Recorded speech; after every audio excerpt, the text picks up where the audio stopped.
हमारे 4 साल से पहले मुहिम चल रही है और जब ये मुहिम चली थी तो 95% हमारा जवान बैठा था उस मुहिम पे। मेजर जनरल सतवीर सिंह जी इसके हेड थे और जबकि अफसरों की तानाशाही के कारण ये पूरा पैसा 95% जनता का पैसा, हम कहेंगे जनता का पैसा, आम जनता का पैसा, ये 95% अफसर को गया, जवान को 5% मिला। आदरणीय प्रधानमंत्री जी इतने संज्ञान में सभी चीज़ों को लेते हैं, उनको देखना चाहिए। जो हम लोगों को पेंशन मिलती है वो पेंशन ऐसे नहीं मिलती। वे लोग पेंशन देते हैं जिनको 3 जून की रोटी भी नहीं मिलती। पेंशन एक गुजारा भत्ता है, कोई अय्याशी का साधन नहीं है। कलेक्टर के थ्रू 3 अप्रैल को दिए थे और 29 अप्रैल को माननीय राकेश सिंह संसद के थ्रू दिए थे जबलपुर से, और उसमें ज्ञापन में सारी विसंगतियां लिखी हुई है लिखित में।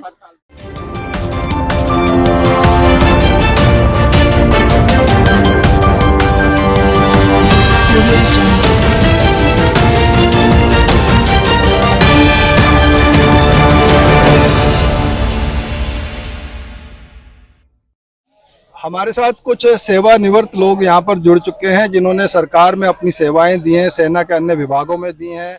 उन सबका ये कहना है कि 1 रैंक 1 पेंशन होनी चाहिए। उनका एक ही मिशन है। आखिर इस मिशन को लेकर वो क्यों चल रहे हैं, उसके बारे में वो यहाँ देश की जनता से क्या कहना चाह रहे हैं, सरकार से क्या कहना चाह रहे हैं, वो सब आपको दिखाने का, बताने का प्रयास करता हूँ। नमस्कार सर, बहुत स्वागत है आप। सबसे पहले तो आपको कहूँगा 1 रैंक 1 पेंशन आज से हमारे 4 साल से पहले मुहिम चल रही है और जब ये मुहिम चली थी तो 95% हमारा जवान बैठा था उस मुहिम पे। मेजर जनरल सतवीर सिंह जी इसके हेड थे और जबकि अफसरों की तानाशाही के कारण ये पूरा पैसा 95% जनता का पैसा, हम कहेंगे जनता का पैसा, आम जनता का पैसा, ये 95% अफसर को गया, जवान को 5% मिला। हमारा OROP रिप्रेजेंटेटिव क्यों नहीं था? हमारी अगर जवानों की तादाद 95% थी तो हमारे वहाँ रिप्रेजेंटेटिव क्यों नहीं थे उस कमेटी में? दूसरी बात, बॉर्डरों में MSP जो मिलती है हमारे जवान, चाहे ग्लेशियर में रहते हैं, रिस्क की अलाउंस जो उनको 15,000 अफसर को, जवान को, सबके लिए रिस्क एक है, बर्फ एक है, टेम्परेचर एक है, तो ये कहाँ का अनजस्टिफाई है? आज भी हम मोदी जी से गुहार कर रहे हैं, जो भी ये देश का दुर्भाग्य कि 4 साल से जवान जमीन पे बैठा है। मोदी जी अपने मन की बात करते हैं लेकिन जवान के मन की बात नहीं करते। 100 साल तक जवान अगर जिंदा है ना, वो देश को कोई भी रक्षा है, चाहे कोई भी मुद्दा है, उसके लिए वो अपना सीना फाड़ के देश की सेवा के लिए तैयार रहता है। लेकिन आज जवानों के साथ ये जो अनजस्टिफाई हुआ है, ये बहुत दुर्भाग्य है हमारा कि जवान जमीनों पे बैठा हुआ है। 4-4, कोई अरुणाचल से आए, कोई उत्तराखंड से आए, कोई कर्नाटका से आए, 4-4 दिन छोड़ के बच्चों को, देश के सभी विधवा नारी बेचारी 20-25 हजार अगर उसकी पेंशन भी तुमने करी है, वो क्या करेगी? शहरों में रहकर क्या बच्चों को एजुकेशन देगी? क्या वो किराए के मकान में गुजारा करेगी? अगर उनको देश का असली देखनी है जवान की, तो हर एक मिनिस्टर, MLA, जितने भी ये पार्लियामेंट में जो नीतियां बनाते हैं, वो अपने बच्चों को वहां जवान भेजें। आज उन्होंने अग्निवीर की 4 साल की कर दी। अपने बच्चों को कितने नेताओं ने अग्निवीर में और उसमें डाला हुआ है। जवान सैनिक का बच्चा, आज तो ये हमारी फेडरेशन बनी है, नहीं तो पहले से ही अंग्रेजों के जमाने से आवाज जवान की दबाई गई है। बहुत विसंगतियां हैं जिनका समाधान हो सकता है।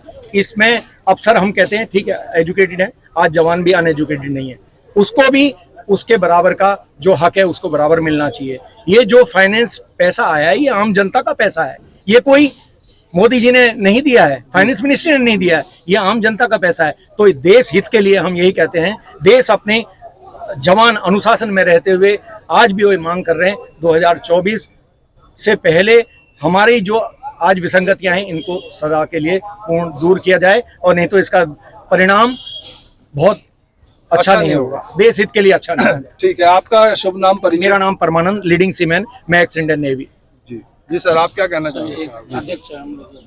मैं ये कहना चाहूँगा कि अपने जबलपुर से हम आए हैं 25 आदमी, और 25 आदमी को टीम में यहाँ आकर के प्रेजेंट करने के लिए आए, और पहले से ही कलेक्टर के थ्रू 3 अप्रैल को दिए थे और 29 अप्रैल को माननीय राकेश सिंह संसद के थ्रू दिए थे जबलपुर से, और उसमें ज्ञापन में सारी विसंगतियां लिखी हुई है लिखित में।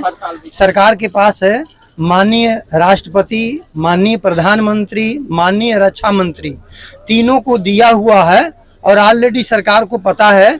तो हम सरकार से ये आग्रह करते हैं कि पूरे देश के कोने कोने से जो लोग आ रहे हैं, OROPT की जो विसंगतियां हैं उसको दूर करके जल्दी से जल्दी दिया जाए।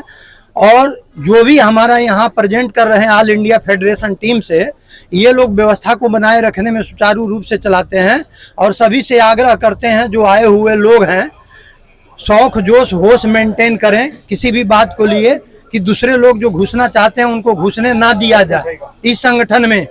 और सब लोग जो है, हम लोग भी यहाँ ऑल इंडिया फेडरेशन के साथ देने के लिए और उनके सहमति के लिए आए हुए हैं। जबलपुर से 25 आदमी, उनका नाम दिया हुआ है। और बार बार हम लोग सरकार से आग्रह करते हैं कि असमानता का भेदभाव है, सवाल पैसे का नहीं है, समान जस्टिस का है कि जस्टिस जो है सही नहीं हुआ तो उस जस्टिस को सरकार ही देखने की जिम्मेदारी ले कि भाई आपके साथ अन्याय हुआ है और उस अन्याय को हम दूर करेंगे। खास हमारा पैसे और वेतन से नहीं है। इसी के साथ मैं अपनी वाणी पर विराम देता हूँ। जय हिंद, जय हिंद, जय हिंद, जय हिंद, जय हिंद। मैं बोलना चाहूँगा, आदरणीय प्रधानमंत्री जी इतने संज्ञान में सभी चीज़ को लेते हैं, उनको देखना चाहिए। जो हम लोगों को पेंशन मिलती है वो पेंशन ऐसे नहीं मिलती। वे लोग पेंशन देते हैं जिनको 3 जून की रोटी भी नहीं मिलती। पेंशन एक गुजारा भत्ता है, कोई अय्याशी का साधन नहीं है।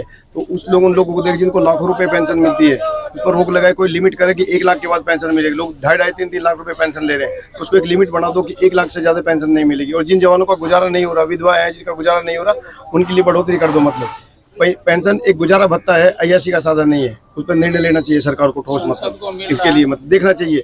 इसकी 4 पेंशन है विधायक की, सांसद की, हाँ पेंशन, उसमें कानून क्यों नहीं? उसको 10 ही पेंशन दो, एक लिमिट लगा दो कि 1 लाख सारी मिलकर भी 1 लाख से ज्यादा नहीं होगी। सरकार को अरबों रुपए का फायदा होगा।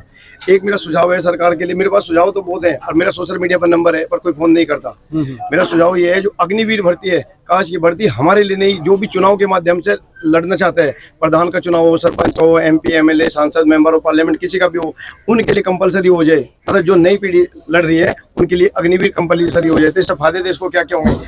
अनुशासन अपने आप आ जाएगा उनके अंदर, योग्यता अपने आप उनको मिलेगी उनके अंदर, डिसीजन POC लेने का उनको फायदा हो जाए। जैसे कारगिल में डिसीजन नहीं ले पाए हमारे लीडर जल्दी, नहीं तो हमारे जवान वहाँ पर काफी कम संख्या में मरते मतलब, तो वे डिसीजन ले पाएंगे। हमारे खुद नेता किसी के मोहताज नहीं रहेंगे, IAS अफसर के, IAS की और इनकी लॉबी के मोहताज नहीं रहेंगे, डिसीजन लेंगे।